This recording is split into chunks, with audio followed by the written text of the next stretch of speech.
yet another episode of Set to Succeed. With me is Mr. Gikundi, who is from KAPC, which is Kenya Association of Professional Counselor. How are you doing? I'm doing very well. How is everything going? Okay. So it's good to know that you work right here. I mean, it's on 2nd Parklands. It's the most convenient place possible that somebody could come and get help. Now today, I have him here because I want to find out what are the benefits of counseling. We always hear people saying, you know, oh my God, you need to go for counseling for this reason or that reason. There's always something or the other that people are like wanting help for, seeking help. But I know certain people who actually never see counseling as an option. Yeah. Okay, they always think, oh my God, why do I need to go talk to somebody else for my issues? So I want to find out from you, obviously, the reason why somebody should do counseling. But before that, how long have you been into this profession? Well, I've been in this profession now close to 25 years. Wow. From around 1992, 1991. And during that period, I've done different things in relation to counseling. Okay. Training as a counselor at certificate level, diploma, master's degree level. Okay. I joined while I had a bachelor's degree in sociology and linguistics. And that's what I've done. 25 years, huh? Possible. Yeah. Wow, that is definitely a very good amount of years to understand counseling. So you're the right person we've got on the show. Let us start with the basic thing. What is counseling? Well, counseling is a relationship. Okay. And I would want to say that counseling is one of the most misunderstood concepts in society. Whereas there is counseling right from the societal level and ignore sectors, people tend to think that counseling is an obvious thing. Yes. That anybody can do counseling, anybody can help the other person. Right. Which is true and not true at the same time. Okay. Because counseling, by its very nature, it's a profession, like any other profession. People need to prepare for it through training, through apprenticeship, through orientation, and through practicing in a professional manner. Right now, counseling is in this country and in the region is at a point where it's on a growing trajectory. Of course. In terms of training, in terms of acceptance in the society as a result of many incidences and issues arising in the society. Yes. As a result of acceptance in the workplace. Right. And that's very encouraging. It sure is. Actually, this is one of the points that you've said, which is great, because I've seen many people who, you know, think that once you're going for counseling, you're mentally ill, something is wrong with you, right? Not seeing it as something that's like, you know, when you go to a doctor, you have a certain issue, you're going to a doctor, they'll sort it out. So just, you know, like if I have something that's bothering my mind and if I go to a counselor, that's how it's supposed to help me. So I love the fact that you also say that workplaces have started accepting this because it's important. I think most of us as Kenyans, we know that we are so stressed. There's so many other things happening in life. So many people have 2 jobs. They're trying to, you know, struggle, hustle, try to make a living. And then I think it's fantastic that you say that, you know, workplaces have started doing this. So if you are a boss, hey, you got to consider counseling as one of the things you want to give your employers. But one of the things also I'd like to ask you, what are the steps? Like if I come, for example, and say that I have stress at work, do I just come in, walk in and say, okay, I need counseling? How does it work, you know? What is it, the steps that you tell us that maybe this is what you need, or how does it work? Because if I go to a doctor, obviously he prescribes me something. Does it work the same way? More or less the same way, but counseling as a relationship, we establish a contractual relationship with the client. Okay. So if somebody calls or walks in and they says they would like to see a counselor, the first thing is to engage them to consent and to explain to them what we do. Right. What we do is to support people through challenges in life and to help them to reflect on what's bothering them.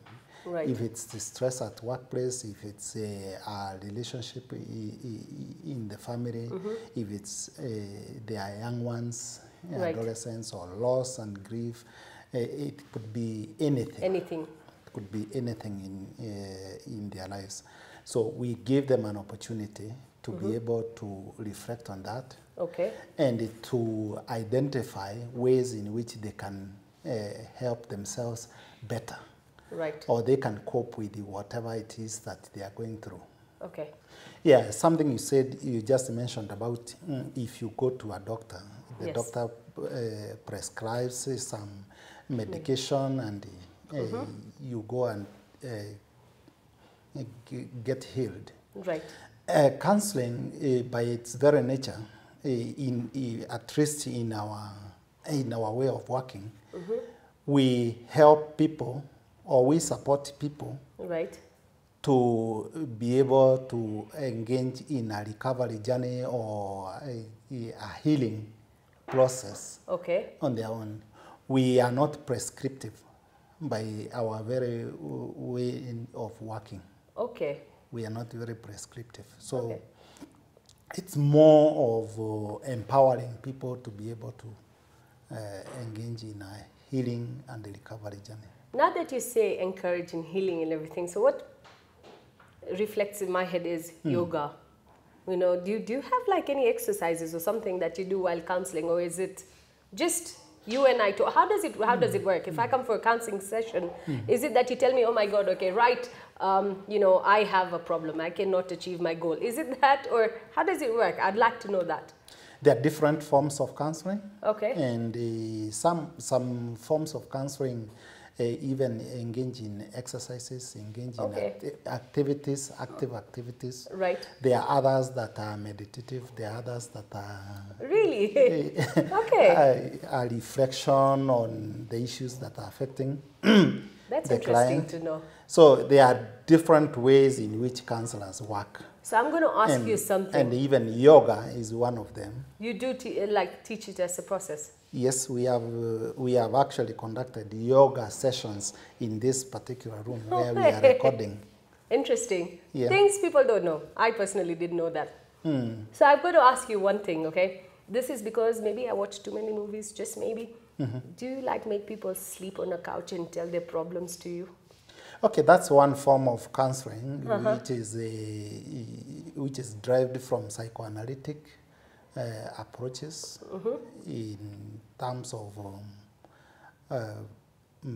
Sigmund Freud.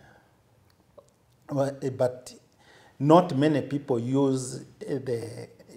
make use of the couch in this part of the world. Okay. And that's mainly because there isn't a deeper understanding and appreciation of that way, of that method of working with clients.